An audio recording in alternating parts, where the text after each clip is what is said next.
Selamat pagi anak-anak. Good morning everybody. Tachahau.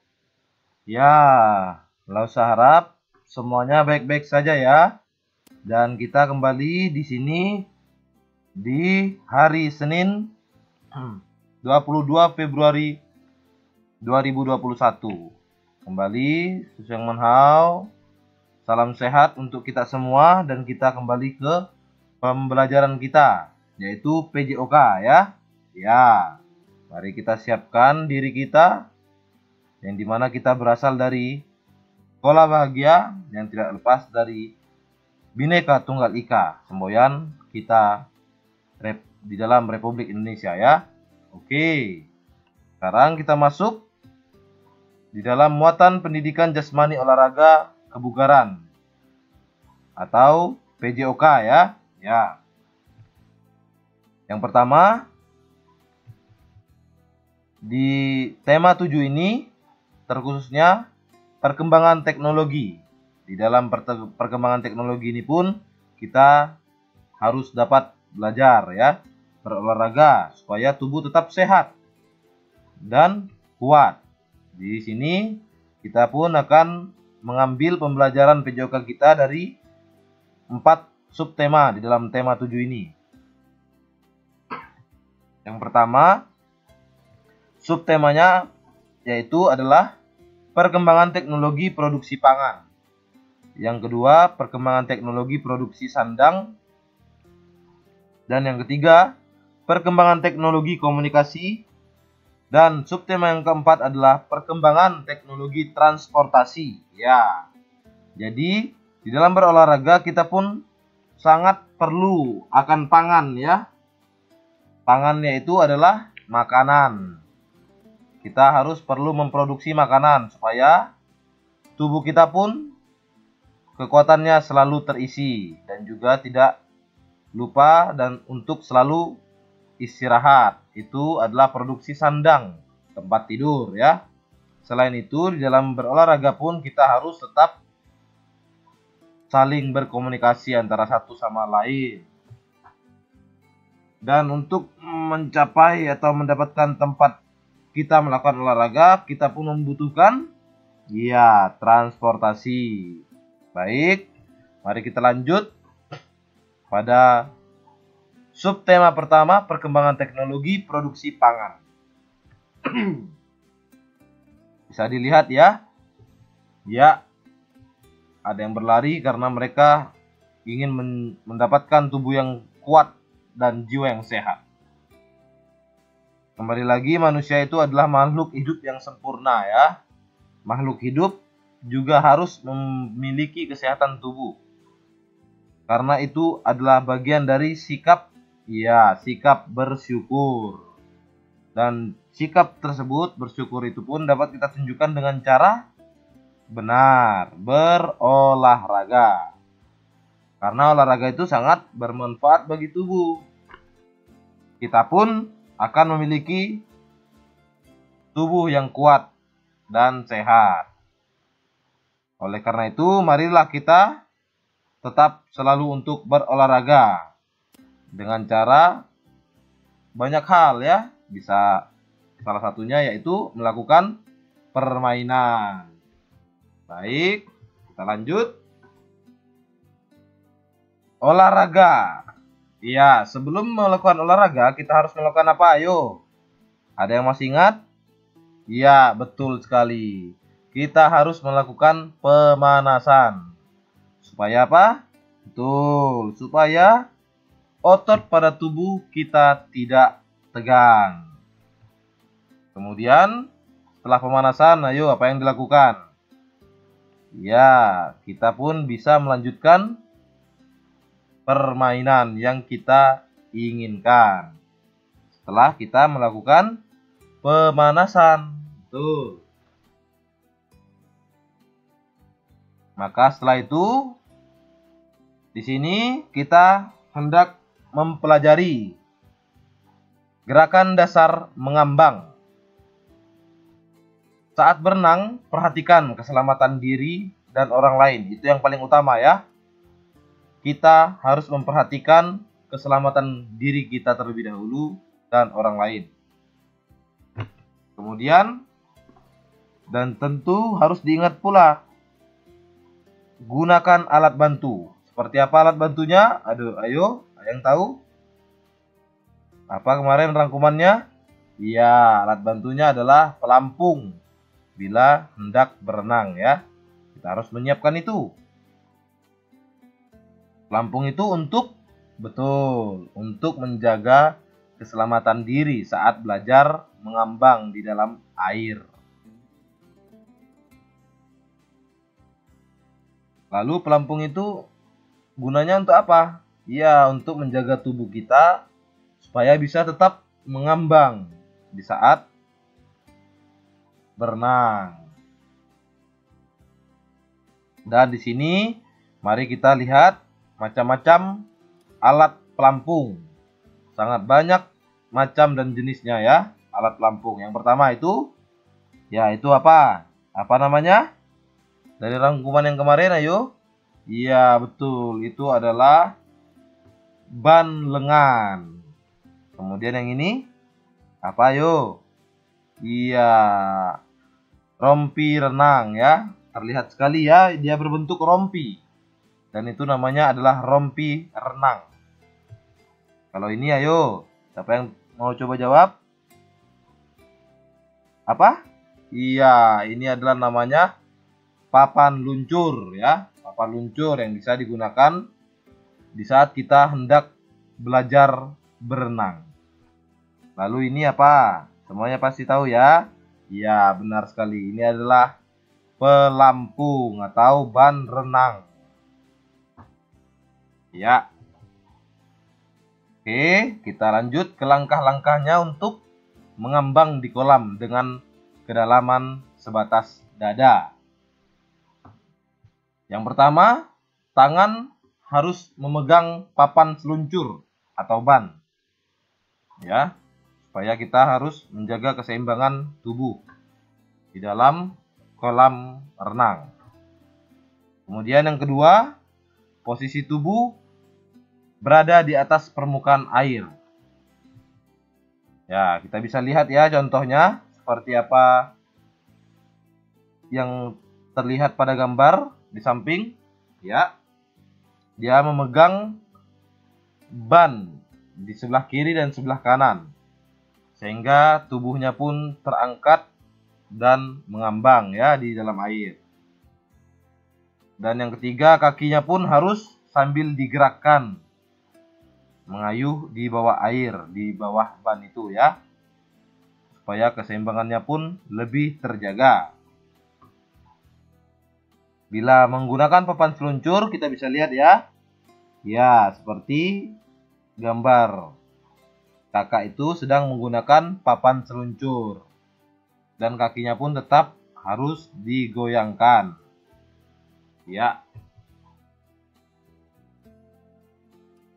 Baik, sekarang kita masuk pada tahap dalam melakukan gerakan dasar mengambang.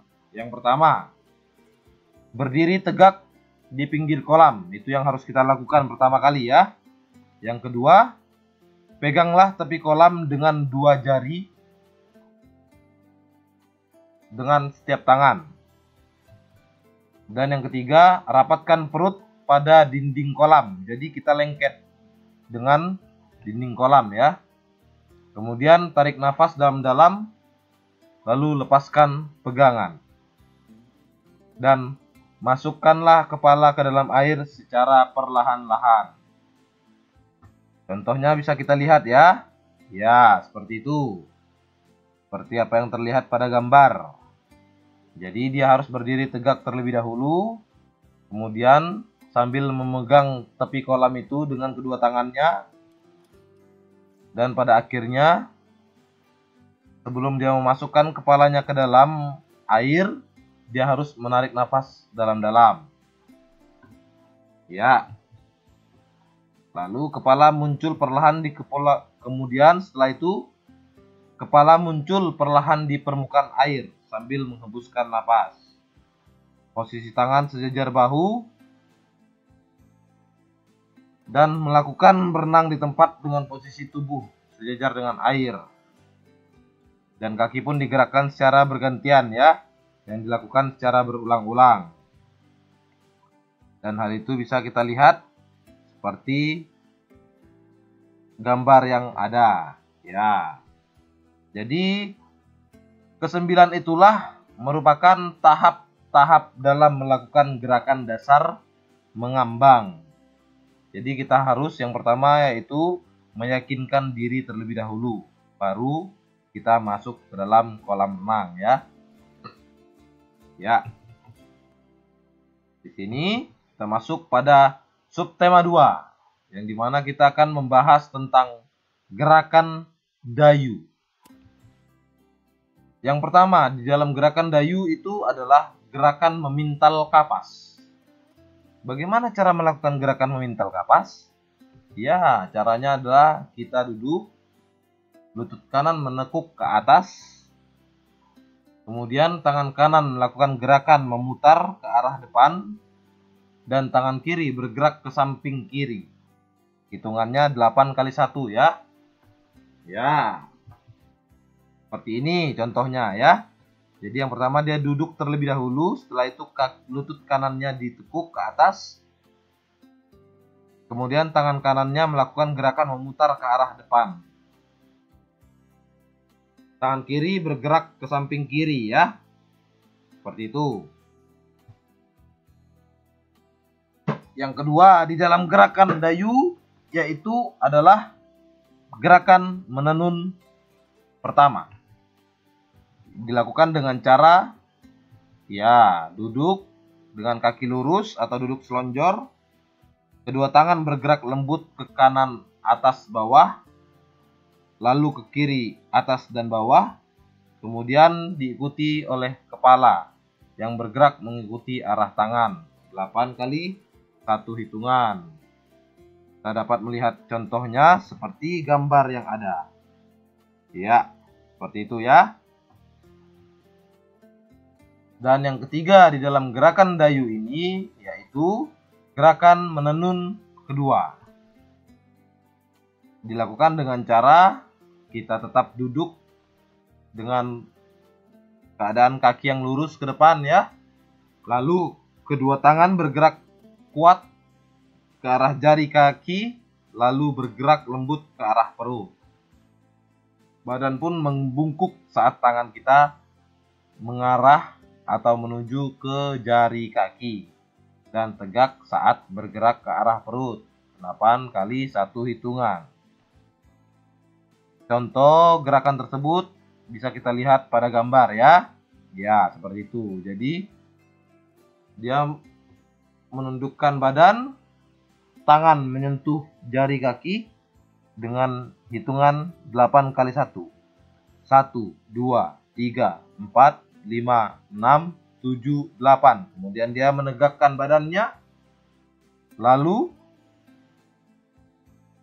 ke arah perut dan melakukan hitungan 1, 2, 3, 4, 5, 6, 7, 8. Ya, seperti itu. Dan setelah itu dilakukan, dia masuk pada gerakan menjemur yang dilakukan dengan cara ya dia langsung berdiri, kemudian kedua tangan bergerak kuat ke kanan atas, kedua tangan bergerak ke kanan atas, lalu bergerak lembut ke kiri bawah, dan dilakukan berganti arah, serta kepala pun bergerak mengikuti arah gerakan tangan ya. Jadi dari kanan atas ke kiri bawah 8 kali, dan ke kiri atas, setelah itu ke kanan bawah 8 kali. Tuh ya, masing-masing 8 kali 1 hitungan. Itulah 4 gerakan di dalam gerakan dayu. Ya. Baik, sekarang kita pun bisa melihat ya contoh dari gerakan menjemur tersebut pada gambar yang terlihat. Ya, kita masuk sekarang ke berenang. Apa itu berenang? Ya, berenang itu adalah kegiatan yang menyenangkan karena bisa membuat badan kita menjadi sehat. Dan kita pun bisa menggunakan pakaian saat berenang. Dan langkah-langkah dalam belajar berenang adalah, ya, yang pertama, kita harus melakukan penyesuaian. Rendam tubuh kita dulu sampai leher, kena air ya leher. Kemudian pelan-pelan kita cuci, basuh, dan basahi wajah dengan kedua tangan berulang kali. Setelah itu kita duduk di bagian dasar kolam dengan kepala di atas permukaan air. Lalu kita melakukan lompatan kecil menggunakan kedua kaki yang rapat, yang dilakukan secara berulang-ulang. Itu cara untuk belajar berenang, cara awalnya ya. Setelah itu kita pun melakukan berjalan di dalam air. Pada dasar kolam tersebut kita berjalan, kaki ditekuk dan diayun di dalam air. Lakukan ke arah depan secara berulang-ulang. Kita berjalan seperti biasa, yaitu ke depan dan ke belakang. Berjalan lebih panjang, banyak juga boleh, pendek juga boleh. Untuk supaya otot kita pun tidak menjadi tegang. Jadi kita pun harus melakukan pemanasan terlebih dahulu di dalam air ya. Iya, itu bagian dari tahap untuk melakukan renang. Dan ini yang ketiga, latihan bernafas. Caranya bagaimana? Sama seperti yang tadi ya. Kita memasukkan badan kita ke dalam air. Setelah itu, ya, tiup udara dengan mulut hingga merasakan bahwasanya kita sedang berlatihan napas. Setelah itu kita berdiri dan hirup udara sedalam-dalamnya, lalu masukkan kepala ke bawah permukaan air, ke dalam air ya. Kita bisa meniupkan udara di dalam air dan membuka mulut setengah. Untuk caranya kita mencari oksigen ya. Dan hal itu pun kita lakukan naik turun ke atas dan ke bawah permukaan air sebanyak 5 atau sampai 10 kali. Dengan mata setengah dibuka. Lalu, bila kita sudah memahaminya, kita boleh memasukkan kepala ke dalam air dan kita hitung di dalam hati selama 5 detik. Itu caranya untuk melakukan latihan nafas saat mempelajari cara berenang untuk awal. Yang keempat, mari kita melakukan gerakan meluncur. Caranya, badan kita berdiri tegak di tepi kolam. Tangan lurus, dirapatkan ke atas, dan bungkukkanlah badan ke depan sampai dada mengenai permukaan air. Setelah itu, tolakkan kaki ke dinding tembok kolam renang, dan sikap meluncur pun dilakukan sampai berhenti. Ulangi latihan tersebut 8 kali supaya kita bisa semakin lancar dalam melakukan gerakan meluncur tersebut di dalam pembelajaran renang itu ya. Nah, di saat tubuh meluncur pun tubuh akan seimbang saat berada satu garis lurus. Dan supaya kita bisa lebih memahami itu, kita pun berlatih dengan tekun, dengan terus dan penuh semangat. Iya. Ini kita masuk pada subtema 3. Berenang merupakan olahraga air yang baik. Karena apa? Karena di saat berenang semua otot itu pada tubuh bergerak. Namun kita juga tetap harus hati-hati ya, karena ada bahaya di dalam air. Seperti apa itu? Ya, mungkin saja tenggelam. Oleh karena itu, kita pun harus tetap ditemani oleh seseorang yang sudah mahir, yang bisa berenang, seperti ayah, seperti ibu, dan kakak kita ya. Ya. Jadi tahap-tahap sebelum berenang di sini pun akan dijelaskan. Yang pertama, apa tadi? Iya, pemanasan itu sangat penting. Dalam melakukan apapun kegiatannya, kita harus melakukan pemanasan terlebih dahulu. Yang kedua, apa? Iya, kita harus melakukannya dengan teman yang sudah bisa berenang, atau dengan ayah, atau dengan kakak ya.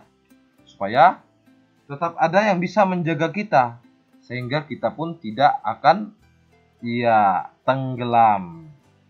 Dan yang ketiga, kita dalam belajar renang ini kita harus belajar di tempat yang dangkal atau yang pendek ya, di kolam yang dangkal. Jangan langsung belajar di kolam yang dalam. Nanti tanpa pengawasan kita bisa tenggelam ya. Jadi kita pun harus latihan belajarnya di kolam yang pendek atau yang dangkal. Baik. Dan yang keempat, kita tetap untuk selalu ingat menggunakan pelampung supaya kita bisa lebih aman. Oke, kita masuk pada perkembangan teknologi transportasi yang dimana di sini juga akan dijelaskan tentang peraturan kolam renang. Yang terutama yaitu adalah jagalah keselamatanmu dan keselamatan orang lain. Yang pertama, tidak sakit kulit, sakit mata, dan sakit menular. Jadi sebelum kita masuk kolam renang, kita pun harus dalam keadaan yang sehat ya, supaya orang lain pun tidak mengalami sakit yang kita alami saat itu. Yang kedua, gunakan pakaian renang. Yang ketiga, tidak membawa makanan ke dalam kolam. Karena apa? Karena nanti kolamnya akan menjadi kotor bila kita membawa makanan, ya kan? Tidak akan terlihat bersih lagi. Ya, yang keempat, tidak membawa binatang peliharaan. Karena itu pun nanti akan membuat air kolam menjadi kotor. Itu sudah memang termasuk di dalam peraturan kolam renang. Yang kelima, membilas anggota tubuh sebelum berenang. Jadi sebelum berenang kita harus membilas terlebih dahulu di dalam kamar mandi ya. Dan yang keenam, kita pun tetap harus menjaga kebersihan dengan cara tidak meludah dan membuang air kecil sembarangan atau di dalam kolam. Supaya orang lain pun menjadi lebih nyaman dan sehat. Ya. Oleh karena itu, di sini Lause pun ingin menyampaikan selain teori yang sudah kita pelajari, kita dengar barusan dan rangkuman yang minggu-minggu lalu, di sini Lause pun akan menyampaikan bahwasanya kita akan mengambil nilai, yaitu KI 4 PJOK. Apakah KI 4 PJOK yang akan kita ambil nilai itu? Mari kita lihat.